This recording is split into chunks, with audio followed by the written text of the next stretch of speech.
Sharma ji class में आपका सबका सुस्वागत। आज अपन एक नए प्रकरण को आगे बढ़ाएंगे। प्रकरण तो कारक ही रहेगा, लेकिन चतुर्थी में प्रवेश करते हैं तो संप्रदान कारक रहेगा, चतुर्थी विभक्ति ही। तो देखेंगे सूत्रम कर्मणा यमभिप्रेति सह संप्रदानम।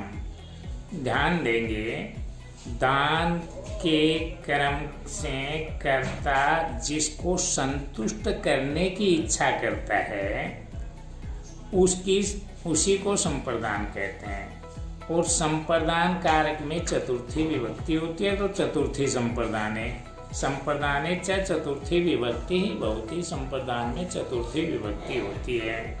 उदाहरण रहेगा, उससे पहले अपन हिंदी में एक बार पुनः देखेंगे। अर्थात दान कर्म के द्वारा कर्ता जिसको संतुष्ट करना चाहता है वह संप्रदान कहा जाता है। और संप्रदान में चतुर्थी विभक्ति प्रयुक्त होती है। उदाहरण देखेंगे, जैसे धनिक है विप्राय गाम ददाति।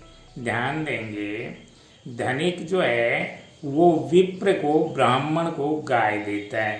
तो यहाँ पर विप्र ब्राह्मण है, उसमें चतुर्थी विप्राय हुई है, क्योंकि धनिक दान के द्वारा ब्राह्मण को संतुष्ट करता है।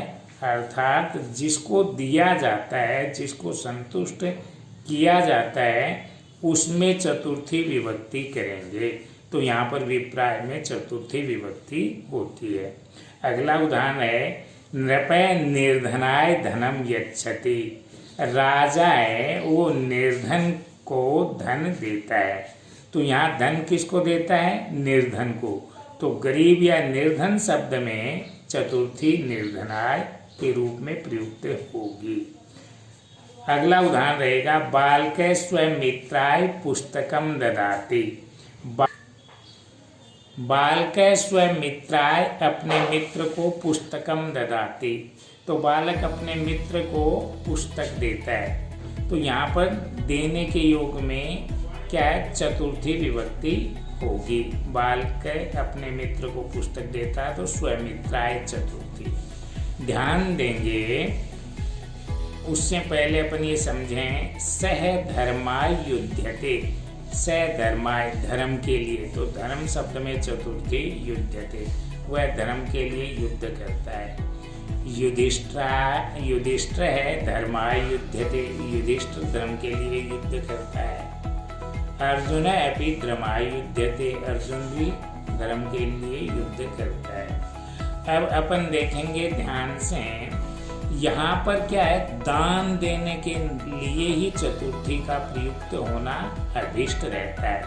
मानो सदैव के लिए वैसा काम करना जिसमें अपेक्षा नहीं हो वापस प्राप्त करने की। जैसे अपन धोबी को वस्त्र देते हैं, तो वो धोबी को वस्त्र सदैव के लिए नहीं दिए जाते, बल्कि साफ होने के बाद में पुनः अपन प्राप्त करने की इच्छा करते हैं।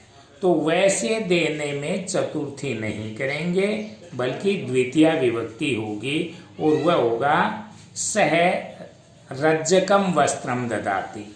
रज्जकम यानी धोबी, वह रज्जक को वस्त्र देता है। यहाँ पर धोबी को वस्त्र, रज्जक को जो वस्त्र दिया जा रहा है उसको कुछ समय उपरांत वापस प्राप्त करता है देने वाला।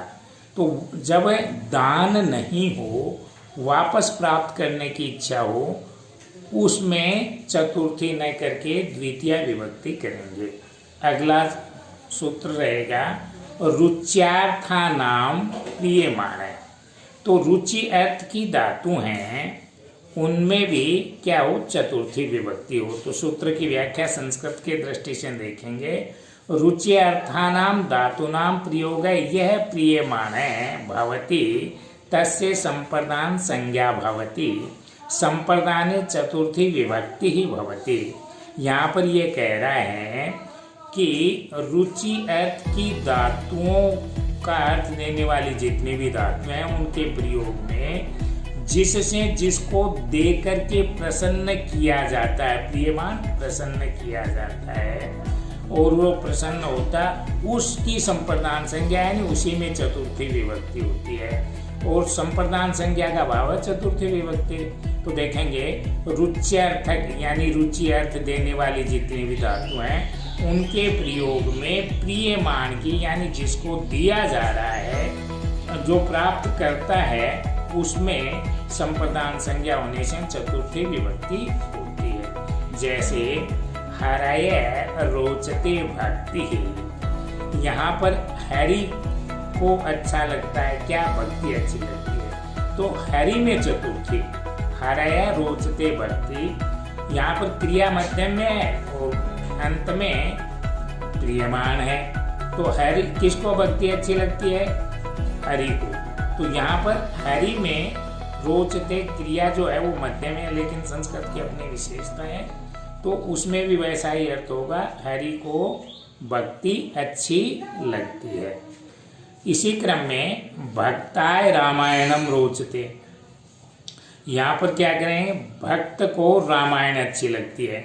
तो किसको अच्छी लगती है रामायण, भक्त को।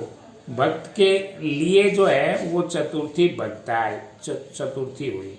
इसी प्रकार से ये कह रहा है बालक को लड्डू अच्छे लगते हैं, तो बालक को लग रहे हैं अच्छे, तो बालकाय बालकाय मोदका रोचन्ते, बालक को लड्डू अच्छे लगते हैं। ध्यान देंगे जहाँ पर एक वचन नहीं है, लड्डू बहुत से हैं ना, इसलिए क्रिया भी बहुवचन की रहेगी। तो यहाँ पर लिंग वचन और क्रिया उसी के अनुसार उसका निर्धारण। अगला उदाहरण, गणेशाय दुग्धम स्वदते, गणेश को दूध पसंद है, तो वहाँ पर दुग्धम दूध, स्वदते पसंद है, किसको है, गणेश को है, इसलिए गणेश में चतुर्थी।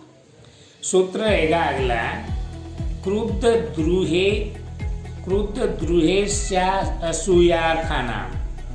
तो क्रुद्ध क्रोध करना, द्रुह यानी द्रोह करना, ईर्ष्या यानी ईर्ष्या करना, असूय यानी निंदा करना, ये जिसके प्रति किया जाता है उसमें चतुर्थी विभक्ति होती है। तो देखेंगे क्रुद्ध द्रुह ईर्ष्य असूय अर्थानाम धातुनाम प्रयोगे यम प्रति कोपादिकम क्रियते, जिसके लिए क्रोध इत्यादि किया जाता है, तस्य संप्रदान संज्ञा भवति, उसकी संप्रदान संज्ञा होती है।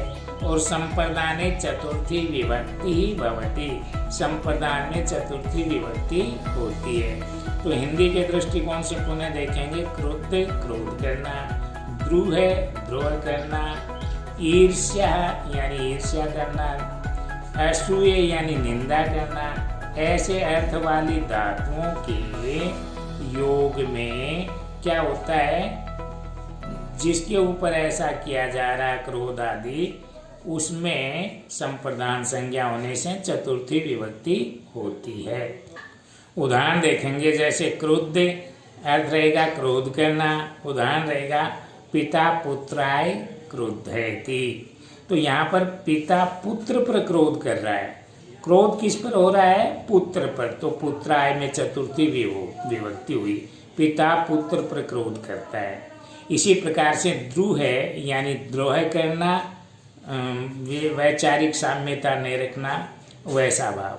दुष्ट सज्जनाय द्रुहयति, दुष्ट है वो सज्जन का द्रोह करता है यानी वैचारिक साम्य नहीं रखता है, इस विद्रोह करना वैसा भाव। इसी प्रकार से ईर्ष्या करना, खल सज्जनाय ईर्ष्यति, दुष्ट है, खल है, नीच प्रकृति का है, वो सज्जन पर क्या करता है, सज्जन के प्रति क्या रखता है, ईर्ष्या रखता है। तो खल सज्जनाय ईर्ष्यति, दुष्ट सज्जन से ईर्ष्या करता है। इसी प्रकार से असूय निंदा करना, प्रजा नृपाय असूयन्ति, प्रजा यानी लोग जो हैं वो राजा के से क्या करते हैं, राजा की निंदा करते हैं। तो प्रजा नृपाय असूयन्ति। इसी क्रम में और उदाहरण भी रह सकते हैं, सुरेश